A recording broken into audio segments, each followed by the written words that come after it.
in or listening in from, but we want to greet you this morning and we say thank you for being here. Minister Wanda, we are covered by the dew in the morning. Let's get started.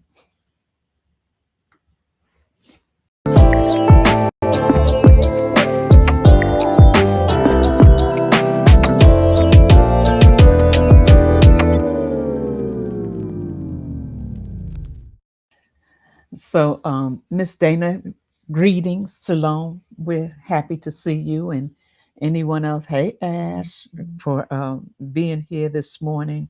We are just so grateful for the opportunity to come and share with you, share life experiences, share. We share so many different things. We talk about health, we talk about relationships, we talk about the personal relationship with Elohim, we talk about healing and what we can do to obtain healing that the Father has offered us from the beginning of time. And we just are so grateful to be here this morning. And when I look in the mirror, and the first thing I want to say is, I'm grateful. And I want to say, are you grateful? When you look in the mirror, are you grateful? Or are you saying, why am I here? Are you saying, is life worth living? Well, I want you to know that if you're here, I want you to put your hand over your heart. And as you put your hand over your heart, you feel your heartbeat. I want you to put your hand on your pulse. And when you feel your pulse, you feel that beating of your heart. That's mercy and grace. That's the Father's love towards you. And if you wasn't supposed to be here, you wouldn't be here. There wouldn't be a heartbeat. There wouldn't be a pulse. And so while you're here and even in the process of being here, we're so grateful that you are here, and we're grateful that you're giving yourself another opportunity to not just survive, but to live a more gracious and loving life the way the Father would have you to live. So when you look in the mirror from now on, look in the mirror and say, I love myself.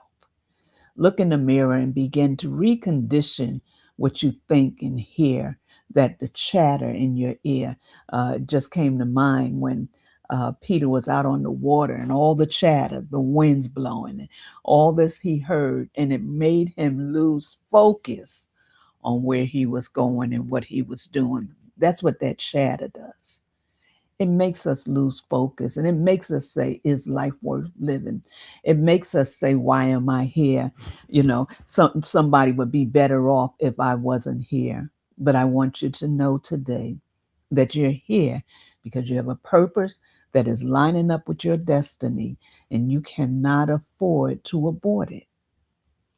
If you leave here what do you call it, before time, you're aborting your assignment. And so I want to encourage you today to not look at it from your point of view, but I want you to see it from the point of view of Yahweh. So when you wake up in the morning and you go cross that log that makes you say, here's another day. First of all, it's not another day because it's a new day. It's a day we have never seen before. So when we wake up in the morning, we need to wake up with gratitude.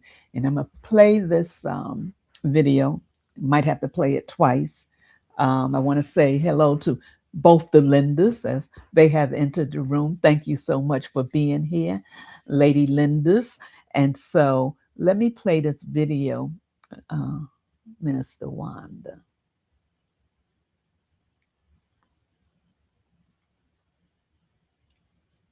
I've been working on it, but everything they told me to do. The little thing is start with gratitude. And the more you practice it, the more natural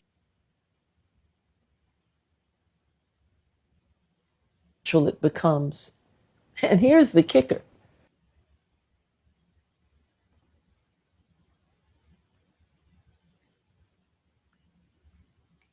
Gratitude multiplies. So let me see if I can. The more grateful, the more you notice. If you start your day by deciding you're going to be grateful, it will make a difference. Gratitude spoken is gratitude multiplied.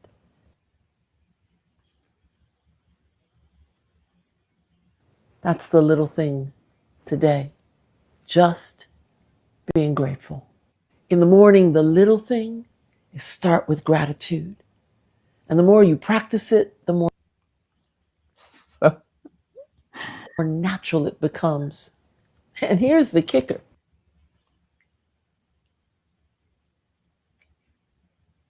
so Gratitude multiplies. The more grateful, the more you notice. If you start your day by deciding you're going to be grateful, it will make a difference. Gratitude spoken is gratitude multiplied. so gratitude. I don't know what it is that. Did I greet Ashley and Miss Dana? Oh, okay. Elder Rogers, welcome. Sister Michelle, welcome. Glad that you're here today. Be grateful. Every day, be grateful. We talk about it all the time. Change your words, change your world. Change your attitude, change your world. And so, if we become more grateful and we become in a space that we don't look at our situations, but we look at who's going to bring us through, it gives us a grateful heart. Minister Elder Wanda, hey. Hey, I'm over here trying to get myself together. I'm like, why I look like my clothes all frumpy and stuff?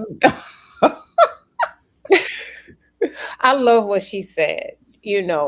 Uh, the more you say, the more you speak out that you're grateful, the more you activate gratefulness in your life. So as she was saying it, I was over here with my mic off saying, I'm grateful. I'm grateful. I'm grateful. And so love that, having an attitude of gratefulness, because literally every morning we wake up and open our eyes. I don't care what the circumstances are, you ought to be grateful. um, and I'm gonna introduce myself. There was I was watching a podcast yesterday, a Christian podcast yesterday, and the gentleman was talking about a period in his life. He had been through abuse and he had gone to college, and um, but before he could get a dorm, he had to wait more than 2 weeks to get a dorm, and he had nowhere to go. He was out of town, and so he would keep his luggage in the student center, and stay there as long as they could till they closed it. Would go to class, stay there at the student center as long as he could until it would close, and then he went to a park and slept on a park bench. And he met other homeless people while he was in that situation until he got a room. And then after getting a room, he didn't have no money, so he couldn't eat, right? Going through that situation, and it's a longer story, but what that ended up doing was shaping the ministry he has today. That, you know how a lot of churches, they go out and they feed the hungry and things like that. And but for him, he said, when I go and feed the hungry and share the word of Elohim with them, I'm doing it to myself because that was me. That's good. Right? So the gratefulness, Yeah. he has a different aspect on gratefulness, right?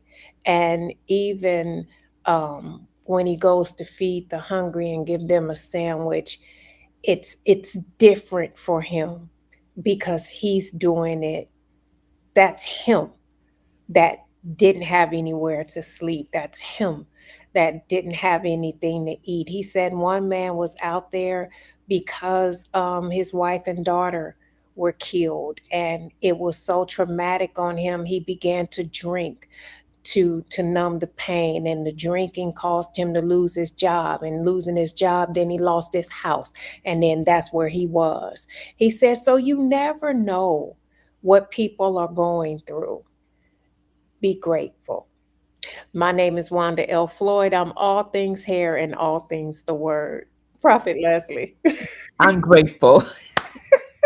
I love it. I'm grateful. And we don't know. We don't know. We just see a lot of times we be in our own little space and we just see people on the street and we automatically give them a tag and not even knowing why they're there. There's doctors out there, there's lawyers out there, there's preachers out there. There are all sorts of people. Everybody out there is not out there because they want to be. Some are out there because now they don't have a choice because of life situations. And so he had Shalom, Pastor Daphne. Good to see you. Uh, Lady Doreen, good to see you. He had to be out there so that he would be intentional about someone else. That was part of his journey. And when I think about it, any of us could be just that close to being in the street, just that close to laying on a bench. You know how many children that go away to college and the room is not ready and they don't have anywhere to stay? And then when they get into their room, they don't have the food and everybody's rah-rahing them. You've gone to college. That's a awesome thing, but don't know the backstory. There's backstories to each and every one of our lives that people don't know. And they just look at you and think, not always the worst, but just think that you've always had it together. You just so paused. You're just so this, you're so that, but they don't know where you've come from. They don't know what you had to go through to get to where you're at. You know, how you had to trust in Yahweh.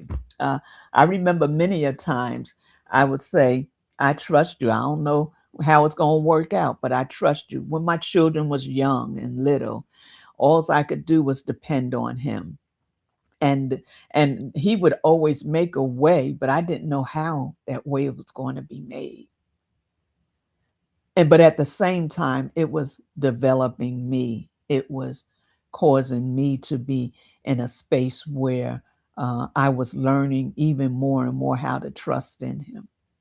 There's phases in our lives that as we go along, that we have to learn how to trust in him even more. Even more. You about to say something? Yeah, that trust made me think about Pastor Spencer and her emphasizing the difference in belief Mm, and trust. And a lot of us believe. Yeah, even the demons believe. believe. But there's a difference because I can believe, but do I trust you? You know, and a lot of us believe him, believe his word, but do we trust him? Do we trust him that that word that we read, that was the Torah, the Tanakh, the Brit Hadessa, do we believe, do we trust that it applies to me now? Do I trust that he's the same today, yesterday, and forever?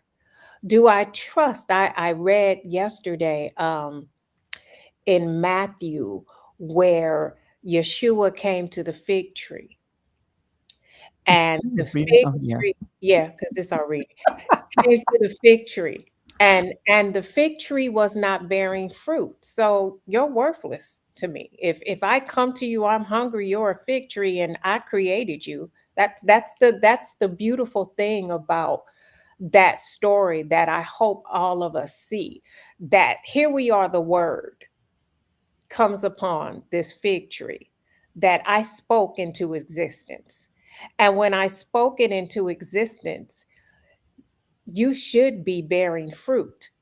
So when I come to you and I'm hungry, and the very thing that you should be doing and producing, and you're not doing and producing, you're useless to me. So then he spoke that it would never bear fruit ever again, my words ever again, forever and ever. And immediately that tree withered away. And the disciples, his Talmudim, were uh it said they marveled at the fact that immediately he spoke and this happened. Well, baby, this is the word. That's the word, the same word that's spoken into existence. And it should be, it's not producing, so it spoke, and now you're no more. And he told them that the very same thing you can do. You would be able to do the very same thing, and not only that, you will be able to, if you believe that you could speak to a mountain, speak to that mountain, tell that mountain to be removed and cast into the sea.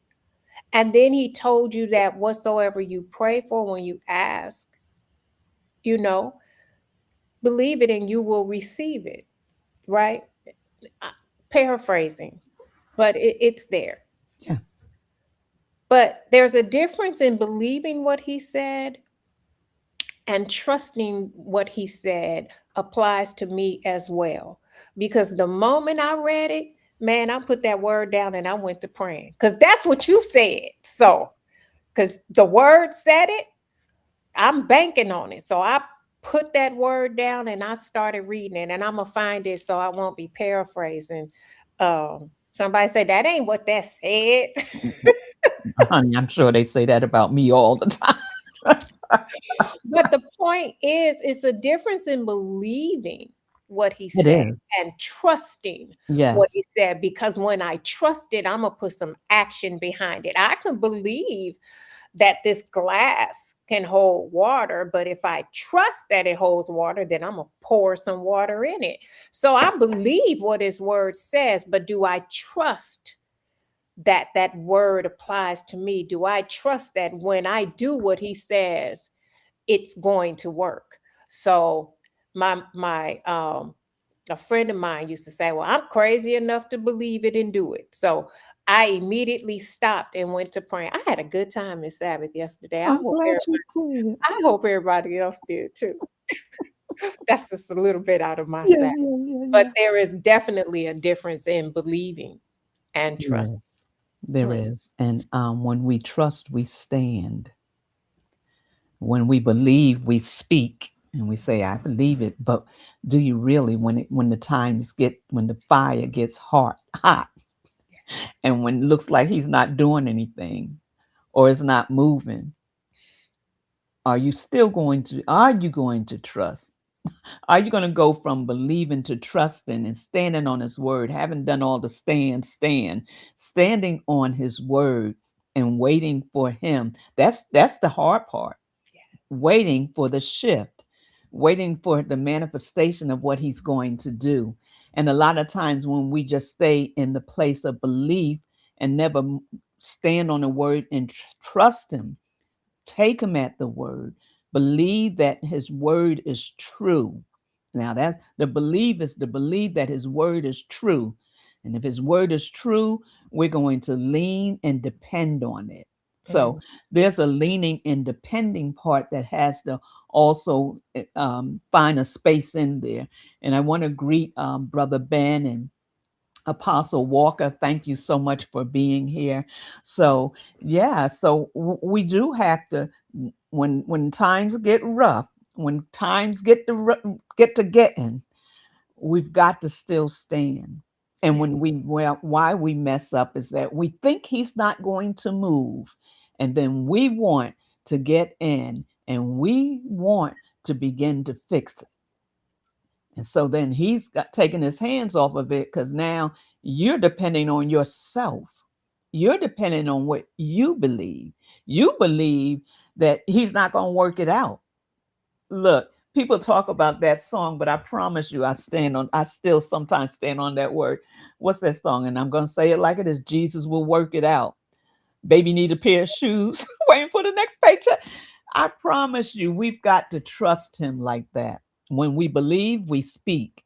When we trust, we stand. And that is so true. You know, yesterday, one of the things, and we read it all the time, Exodus, I'm not Exodus, Genesis, about Adam and Eve. And one thing and probably most of you saw it and said, "Oh yeah, I already saw that. I already knew that."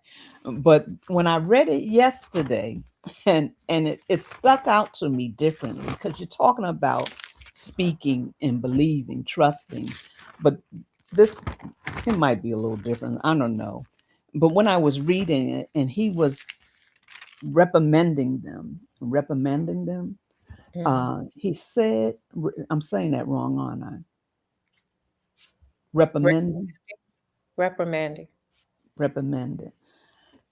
The thing that got me was when he told Adam, he said to Adam, and I want to, like you quoted the way he said it, but he said to the man, if I could find it, what he said to Adam, I heard differently. Because he told Adam, he said, yes, verse 17. I don't know why I didn't remember that. Genesis 3:17, and it says, and unto Adam he said, behold, thou, because thou hast hearkened unto the voice of your wife. And I said, wait a minute. He did not hearken to the voice of what the instructions was. He followed the voice of his wife. So then it brought me to what's that scripture? Another's voice you will not follow. You know my voice, and another voice you will not follow. Right here is very profound to me because Adam knew the assignment. Adam knew what he was supposed to do, and he came in agreement. They were in agreement. They were in agreement, whether good or bad. They came into agreement and they chose what they wanted to do, not because of the voice of the serpent, not because of the voice of the father, but because of the voice of his wife, someone close to him. And because of that, that's where he became cursed because of not hearing and obeying the voice of the Father. And so when you was talking about that, it made me really think about that. And I was like, wow. And all this time we always talk about the fruit, but you never hear him mention the fruit to any of them. He talked about obeying and obedience. He talked to Eve about listening to the serpent. You know, he talked about Adam listening to your wife. They kept passing the buck. Eve passed the buck. There was the serpent, and Adam said it was the wife, you know. And the father was like, because you chose your own way. And we always say, yeah, they ate the fruit, and because they ate the fruit, it was deeper than the fruit. The fruit was the landmark. Can I say? I'll say the landmark. He said, don't eat that fruit. But that was just a command. They did not follow the command. Adam followed the command of his wife, and it caused him to shift the whole trajectory of the plan of the Father. So I don't know. I just saw that yesterday differently. Yeah, that's good. And one of the defines, this is Shema, that Mm, hearken or hear. here, hearken is still Shema. And one of the defines for Shema is obedience. So he was obedient to the voice of his wife rather than being obedient to the voice of Yahweh. How do we know that's true? Because earlier in that passage, 3:1, it says that you could hear the voice of Yahweh walking. And we was naked. Well, Who who told you? who told you? Who you been talking to? Who have you been hearkening? Whose voice have you been hearkening to? Obviously, um, they was not 3:1, but it's 3:8, and they heard the voice of Yahweh, their Elohim, walking in the garden in the cool of the day. Heard voice. And then you go to 17, exactly what you said. And Adam said, because and unto Adam, Yahweh said, because you have hearkened, That word because you because obedient to the voice of of another, your wife. of You were another. obedient. It is so imperative that you talked about the sounds, the various whisperings. It is so important that we drown out the noise and the sounds and make sure that we can decipher whose voice that we're listening to. Is it Yahweh's voice? Is it the enemy's voice? Or is it your voice? Who we should be obedient to, hearkening to, is his voice. And you talked about that word because um, there were so many defines for Mhm. this word because um, in as much, for as much, Right, right. right? Nevertheless, so many different defines for that word because, but the important part is that he was obedient to his wife's voice and not obedient to Yahweh's voice. And he was obedient, yeah. And so that because was like, you really need to pay attention now because of what you did and because of your choice. Now I got to put you out of the garden. And I can't allow you to be in here because what you've done, if I allow you to eat from the tree of life, will be eternal. And I can't afford for you to eat from that tree and cause your sin to be eternal where I can't make a shift. It's important that we understand, even in our own lives, the decisions that we make. It's easy to look at something and say, well, I hear what you're saying, but maybe I should do it this way. One thing about Adam and Eve, one thing that they did that he put them together to do, they worked together. They were in unison. Even though they wasn't the right way, they still was in unison.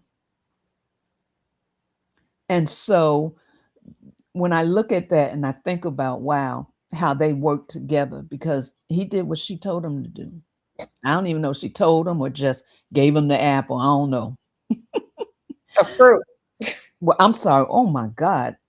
Thank you. I don't know where I got the apple from because I think it's a fig, but nevertheless, the uh, the point of the whole thing is that we have what we hear, we have to obey when it comes to the Father, because His plan is better than our plan, and we can see that even they had everything they needed, everything, and Here's they the were thing, though. empty. I'm sorry to interrupt you. You No, said go they had ahead. everything they needed. Here's the thing. The other tree had 12 different type of fruit on it. Y'all tripping. 12. to pick from. The other tree had a whole variety.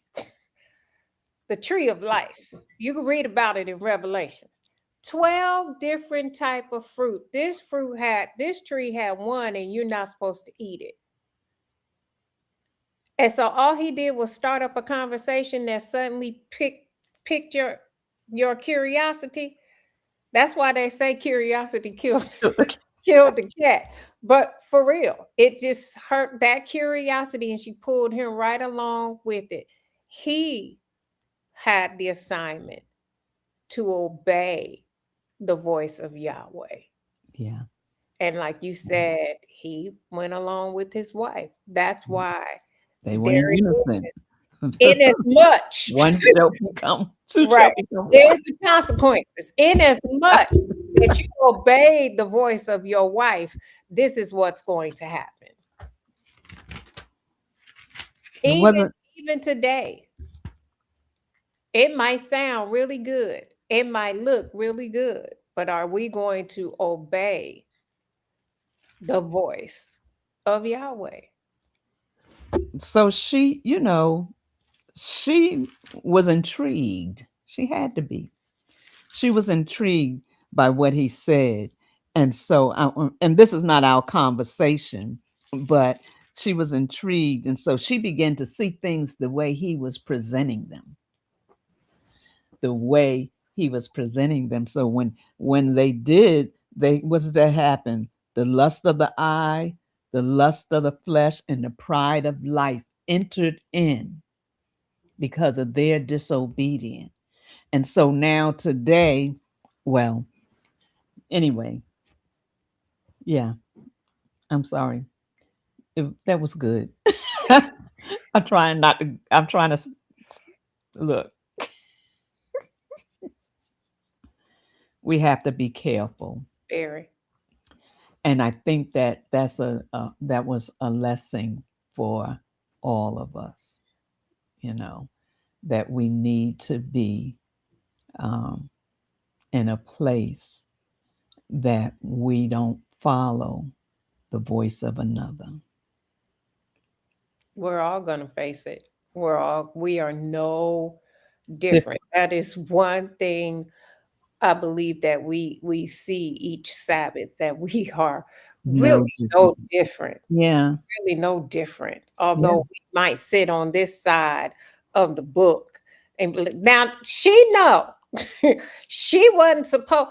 We are really no different. We will be faced with the same circumstance and situation. Might not be a fruit, but there is going to come a situation or some type of circumstance, some opportunity where you're going to have to choose whom you're going to hearken to. Yeah. And we have the word. We have the word. Are we going to hearken to his voice? Hearken to our voice? Or hearken to the enemy's voice, because sometimes those things are hard to distinguish between the three. They are. But the more you stay in his word, the more you apply and put and feel and download your heart with that word, it will begin to become, I don't want to say easier, but you begin to have the ability to distinguish between what's his voice. But you can't if you're not familiar with his voice. If I'm not familiar with his word, then I can be tripped up. See, the issue with Eve was she wasn't there when he got the instructions. She was still on the inside. And if you're a part of DKM, how we teach that it's almost like a baby in the mom's womb in the amniotic fluid, stuff is muffled. You can hear, but stuff is muffled. Apostle would often give the illustration of his daughter. He would always talk to her, read, and things like that. So when she came out of her mom's womb and he spoke, it got her attention. She recognized the voice, Right. Mm-hmm. right? So we have Eve who was on the inside. It was muffled. She could hear, but she didn't hear everything. Satan will often come, and I will say Satan, the enemy of your soul, will often come to try, test, and challenge and see how much of that word do you know. Yeah. And that's what he did. Mm-hmm. He worded it so to see, okay, let me see what you really know, Eve. And she was doing good till she put that touch in there because he didn't say that, right? No different than Yeshua. Come on, Yeshua, let's go to the wilderness. When Yeshua was in the wilderness 40 days, did he not come with the word? He came with some of it. Throw yourself off, lest they let you dash your foot against the stone. Sir, I am the word. Don't try that. Right. And how did he fight him? With the word, the word. the foundation. Come on. So a lot of times, what do they say? Try the spirit by the spirit. What are we saying? Try that word. Whatever you're hearing, try it by the word. You're hearing this. Okay, let me find that in the word. That's how you can decipher the difference. Because the more I have in me, Yeah. you can't trick me with what I know. Right. Mm-hmm. Baby, you cannot trick me with what I know. He couldn't trick Yeshua because he was the word. Right? So I'm gonna give you back the word. That's how we have to do this now, because he's even more subtle and more subtle and more subtle, because the time is winding up. He doesn't have much time, so he's trying to take as many as he can with him. And he said in the end, it talks about the very elect being fooled. How are they being fooled? Because they don't have that word on the inside. Exactly. Yeah. So you have to know this word. It's a thin line. Yes, ma'am. It's a thin line. Yeah. And so it's so true. We have to know the word, but we have to study the word for the right concept of the word. You know, we're used to taking verses and running with it and have no idea. And when I read stuff now, it's like, oh, I thought this meant so and so, you know, and we use things out of context text because we don't know. We don't know the real meaning of it. And I'm not saying it's not healthy. I'm not saying it doesn't work. I mean, hold you. But what I'm saying is that wisdom, knowledge, and understanding comes when we can put it in perspective and stand on what the word says. Hey, Pastor Jackie, understanding that it's the word that gives us life. It's the word that gives us life more abundantly, you know. And so, we think of abundance and we think of material things. No, it's the word. Having the ability to stand on that word that gives us the abundance, though the material things are promised to us when we position ourselves, seek him first and his righteousness, the word. He said, all these things will be added unto you. We've got it twisted. We think that the material things is what he's supposed to, it's a benefit, but it's a benefit because we have taken time to sit at his feet and learn of him. And so even with Adam and Eve, and the thing that I even saw interesting yesterday, and I'm trying to get off of this, was No, you that don't go how where he tell you to go. Adam and Eve not Adam and Eve, the enemy of her soul and her.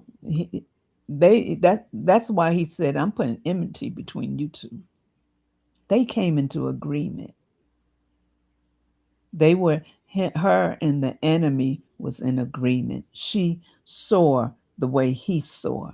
She heard the way he brought it to her. Mm. And so because of that, that's where the division came into play. I hope I'm saying this correctly because he said, I'm putting the enmity. Why? Between you two. You two are too close. You was able to get her to co-sign what you were saying. So we see the pattern of what Yahshua, Yahweh was doing, even with Adam and Eve. Adam and Eve was an example for us on how not to operate. Everything you talked about, how the word causes us to be confident. The word is what changes us. The word, and when it's just like your sister. I can say something about your sister, but you know your sister, Mm. and you're gonna say that ain't my sister. Mm. I don't know where you got that from. Mm. That's not my sister. That's the same thing with the word. Yes. We've got to know the word so that when the enemy comes, even our own thoughts, as you said, when our own thoughts tell us, is life worth living? When our own thoughts say, I don't need to be here, that word's got to counteract what you're hearing of your own self. And Yeah. that's what the word does. It gives us life. It gives us the ability to live a wholesome life. Yeah. Yeah. That the word in you should cancel out anything that contradicts what the word says. So that's what you measure it up to. When something comes, when something is said, then you have a barometer to measure it up to.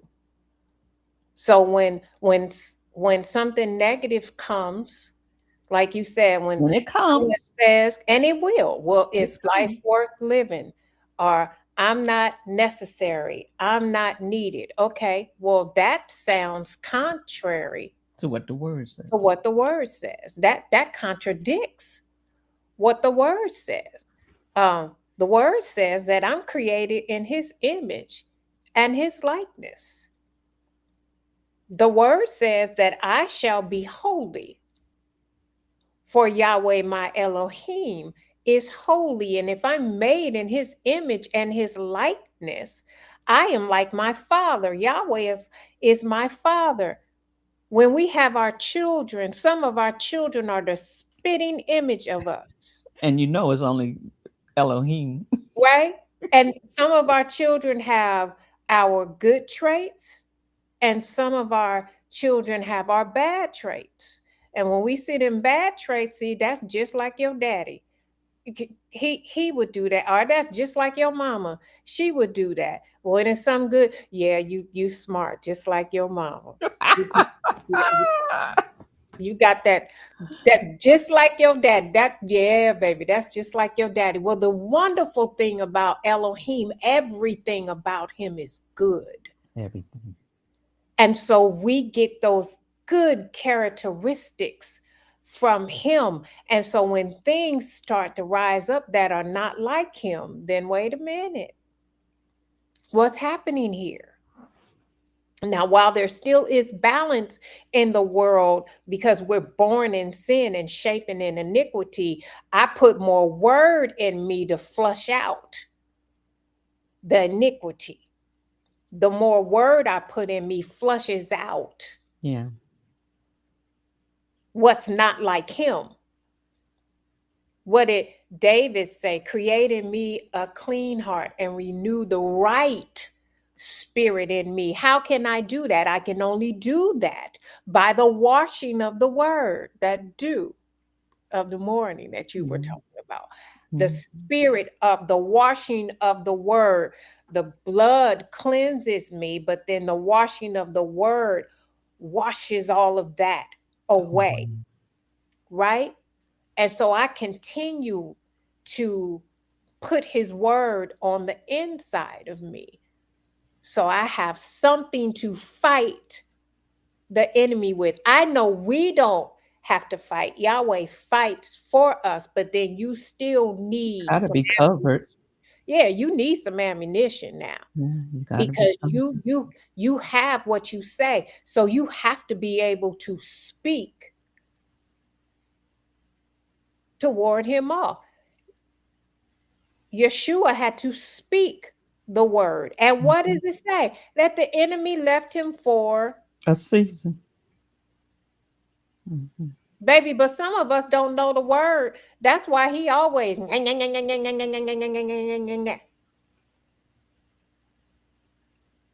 we have to get it on the inside. David, teach me your word. Always. Yes. Always. Teach me your word. That word is more vital than we think. And it might feel redundant on Sabbath to continue to read that word, but it is necessary for us to have life. Like you said, Moshe said, today I set before you Right. good and evil, blessing and curse, life and death. You should choose life. And it's power in both. It's power in both. So, you know, we do have to make better choices. And as we get the word more balanced in us, the less we're able to be influenced. That's good. See, Eve was influenced, and we're able to be less influenced by what we hear and by what the enemy is saying. That's So good. when we learn those things, and the interesting thing when you was talking about Yeshua coming out of the wilderness and how the enemy was watching him, and there was only one thing it said. It said he was hungry, Mm-hmm. and the enemy said, "Oh, I got him now." Mm-hmm. It just takes one thing. He's watching. It just takes one thing, and then he thinks that he's got a loophole, and he's coming for you. And so, even with that, Yeshua had to reverse what Adam and Eve had done. There had to be a reversal. And when you begin to see a lot of things he did, he was reversing what was done that needed to be put back in balance Mm-hmm. with the Savior. But I do want to end with this. I don't know if we'll end up picking it up next week or not. But when we think about the dew, and you said about the washing and the blood, but that dew in the morning also brings protection. The interesting thing about the dew in the morning is at work at night. We're supposed to be resting so that when we wake up, we are refreshed.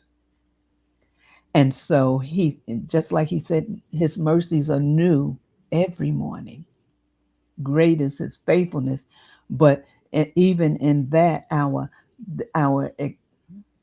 what's the word? Extension, not extension of life, but our extended life. I'm not sure what word to use, but it comes from his refreshing. It comes from us being in a place that we're not, it's no longer I, but it's Yeshua that lives in me. But it's powerful because when we begin to recognize that it's daily provision, the gentleness of his love and compassion is new every morning. It's life-giving grace. His grace is mercy and grace goes together, but every morning we're refreshed with that. Mm-hmm. We're covered because of the dew in the morning. I think about even provision. The Israelites' provision. Their dew was manna. but it was a form of provision. Mhm. We have provision daily that he makes for us because his word tells us that. Daily, I load you with benefits. The dew in the morning is a refreshing, but it's not, it's refreshing, but we have to understand that when we get up in the morning, we're not getting up like we would yesterday. And a lot of people get up, oh, it's just another day. It's not. Everything that is pertains to us is refreshed and renewed for each day. Mhm. So when we begin to look at things differently and begin to understand how intentional the Father is with that do. But I thought about something that was funny. This morning reading about Daniel and Nebuchadnezzar. And Nebuchadnezzar, he was kind of went out there on the left side doing his own thing. But Nebuchadnezzar, it says,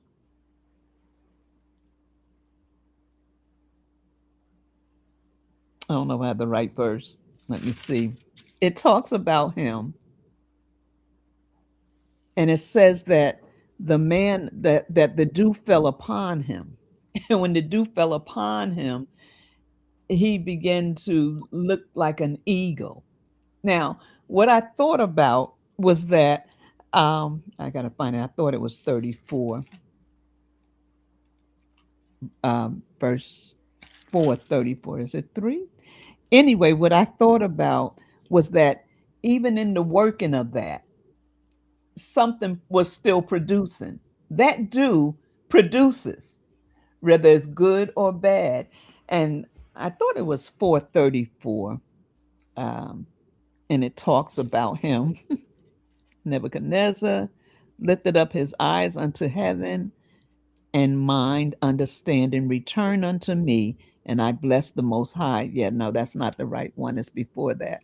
But Nebuchadnezzar, the dew fell upon him, and he began to change the form of who he was. I gotta find it. I don't know.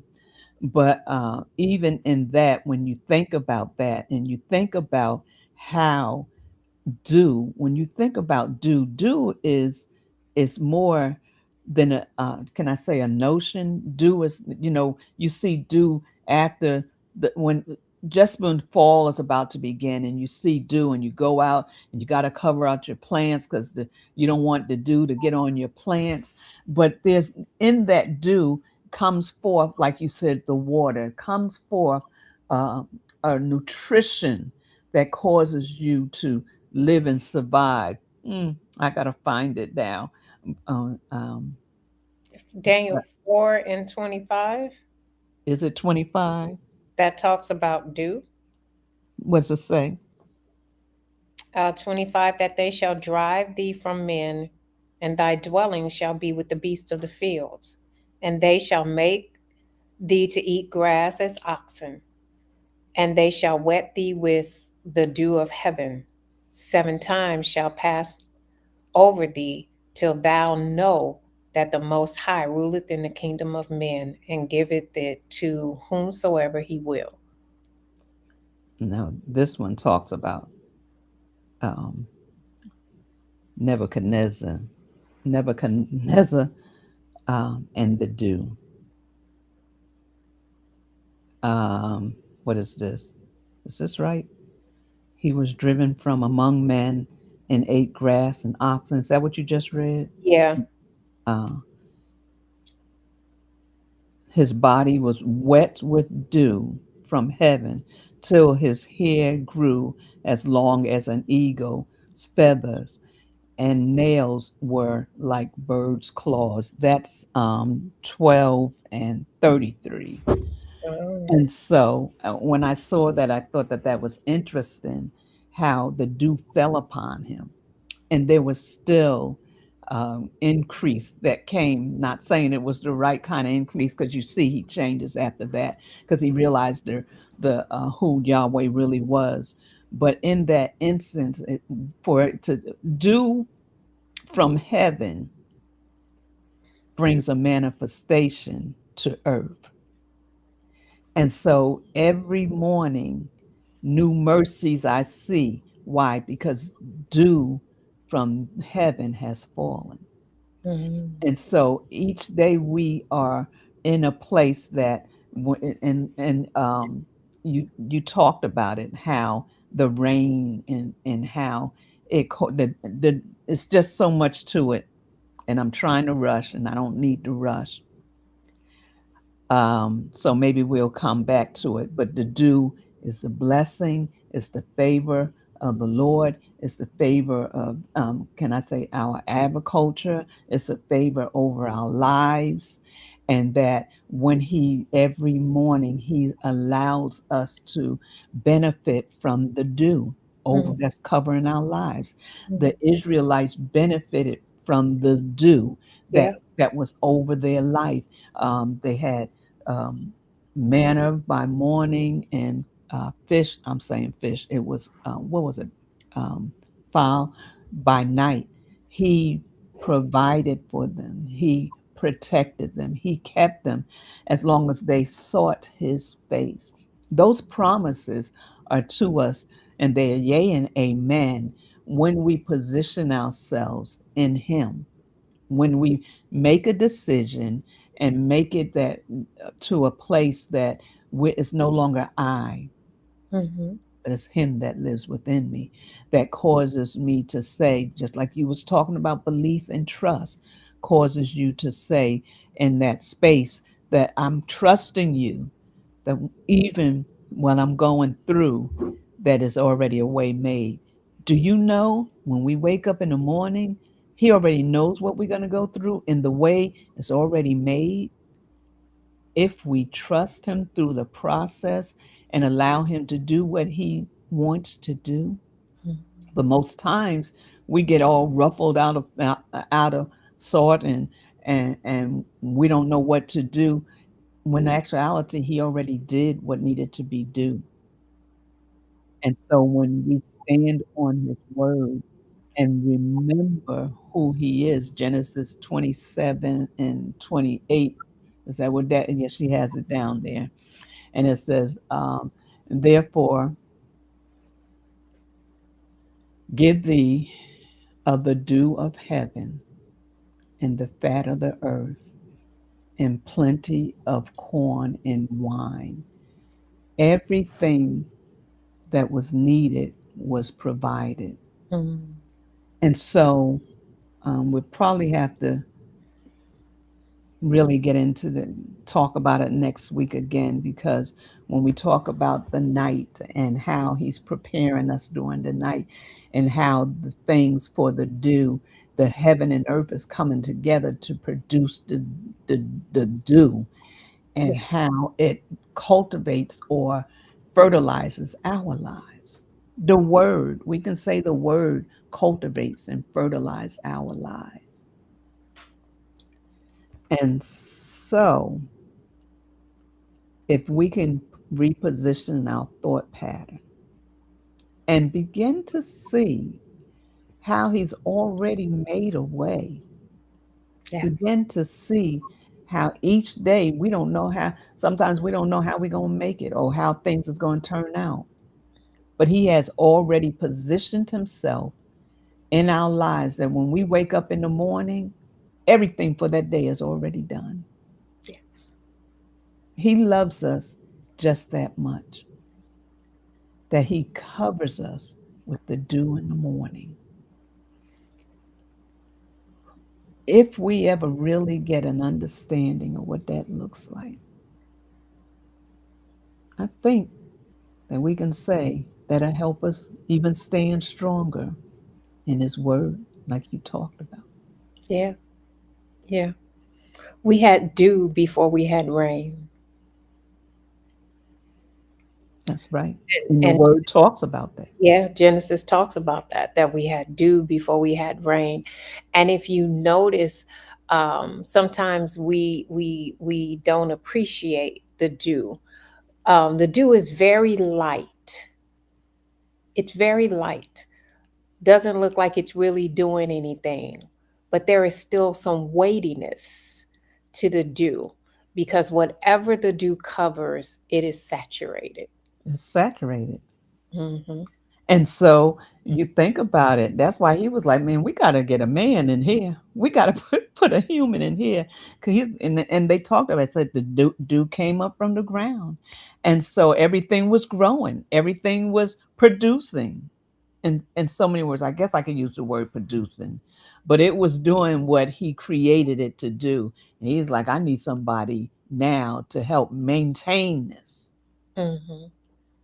That's good. because That's it was doing what it was supposed to it do. was doing what it was supposed to do, different from that fig tree that wasn't doing what it was supposed to do.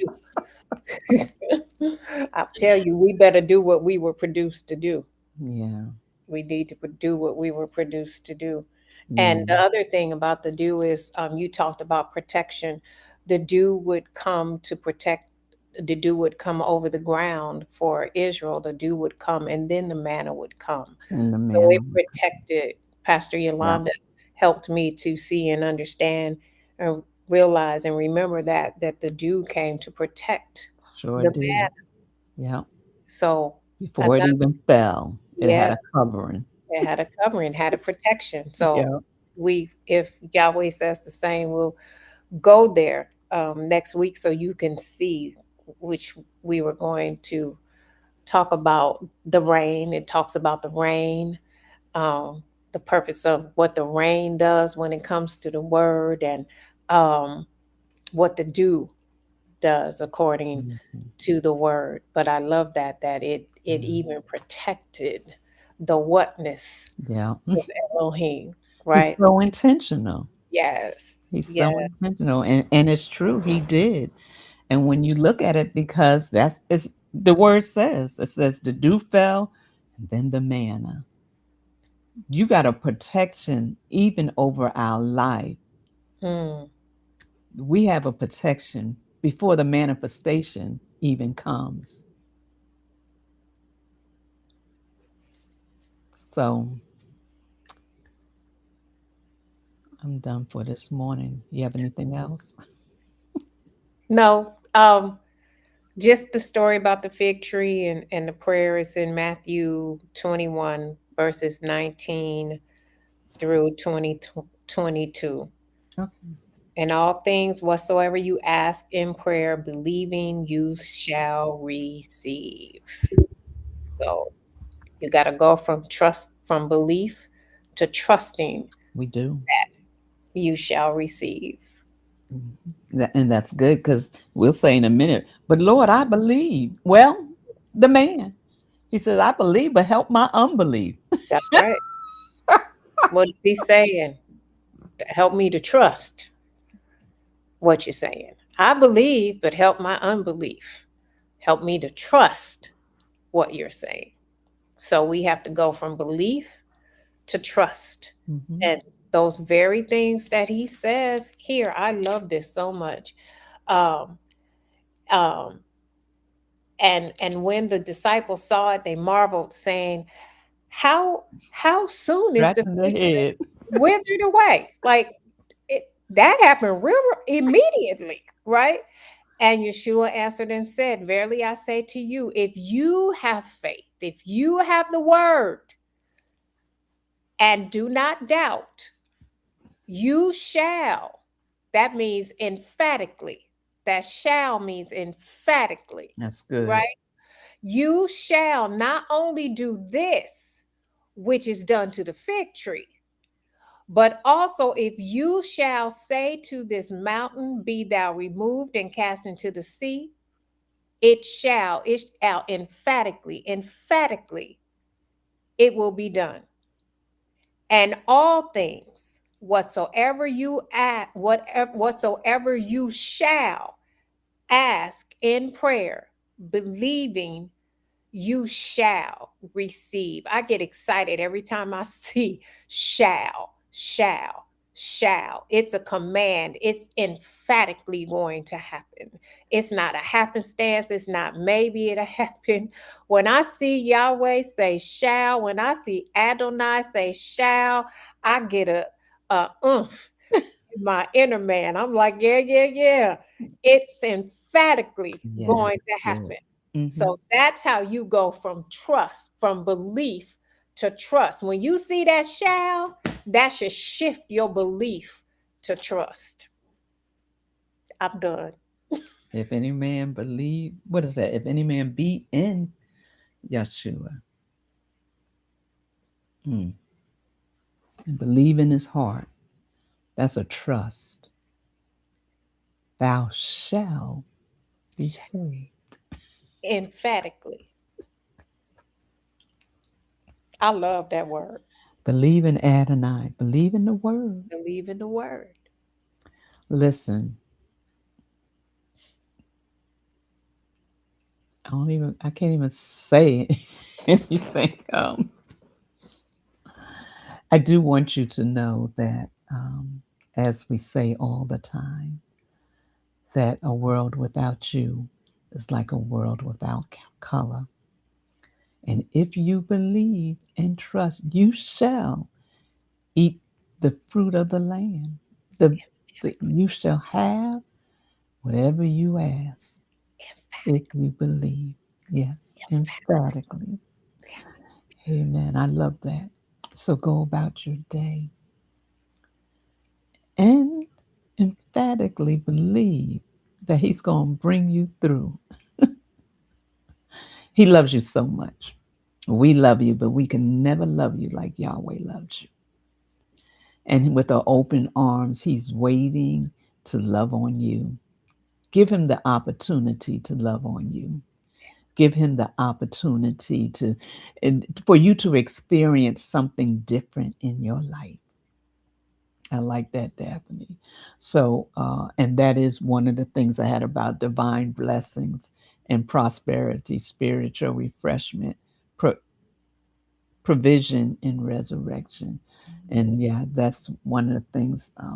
One of the things we'll talk about next week because it is more powerful than the song Judith McAllister wrote, like the dew in the morning, gently rest upon my heart.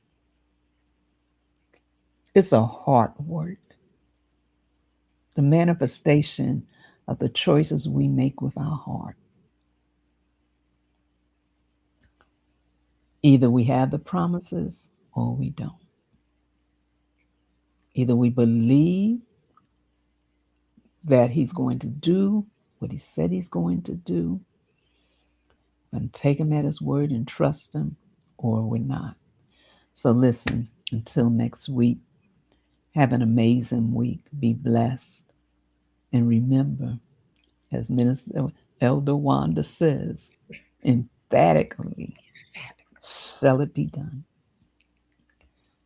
So go about your week and be blessed. Thank you for being here. And so as you leave, listen, don't just say, this was good, and you don't remember anything that was said. The replay is on. Go back, listen to the replay if you need to. And so, Jude 1, 25, 24 through 25. Yes, and Juanita Bynum sings it too. Yes, ma'am. Now unto Him that is able to keep you from falling and to present you faultless before the presence of His glory with exceeding joy, to the only wise Elohim, or it says our Savior, Messiah. I lost it.